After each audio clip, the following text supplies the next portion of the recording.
Hello friends, dragon fruits అండి. చిన్నపిల్లల్లో immunity power improve అవ్వాలి అన్నా, అదేవిధంగా బ్లడ్ సెల్స్ ఇంప్రూవ్ అవ్వాలి అన్నా డ్రాగన్ ఫ్రూట్ అయితే కంపల్సరీ ఇవ్వాలి. ప్రతి మంత్ కొంతమంది పిల్లలకి ఫీవర్ వస్తూ ఉంటుందండి. అలాంటి పిల్లలకైతే మనము కంపల్సరీ డ్రాగన్ ఫ్రూట్స్ అలవాటు చేయాలి. నేను ఎందుకు చిన్నపిల్లల గురించే ఎక్కువగా మాట్లాడుతూ ఉంటాను అంటే, నేను ఒక టీచర్ అండి. చిన్నపిల్లలకి జంక్ ఫుడ్ తినకూడదు, ఎప్పుడు ఫ్రూట్స్ వెజిటబుల్స్ మాత్రమే తీసుకుంటూ ఉండాలి, ఇంట్లో మమ్మీ చేసిన ఫుడ్ మాత్రమే తీసుకోవాలి, బయట ఫుడ్స్ అంతా తినకూడదు అని చెప్తూ ఉంటామండి. పిల్లలైతే చాలా బాగా వింటారు. కాబట్టి ఇంట్లో కూడా మనము పేరెంట్స్గా కంపల్సరీ పిల్లలకి చెప్పగలగాలి. నేను ఒక పేరెంట్గాను వర్క్ చేశాను, అదేవిధంగా టీచర్గాను వర్క్ చేశాను.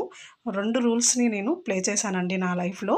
ఇప్పుడు మా పిల్లలు అసలు జంక్ ఫుడ్సే తినరండి. వాళ్ళు ఎప్పుడు ఇంట్లో చేసిన ఫుడ్ని తినాలని అనుకుంటూ ఉంటారు. అంటే మనం చెప్పే విధానంలోనే పిల్లలు వింటారండి.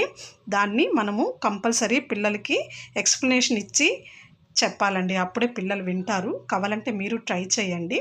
Thank you friends.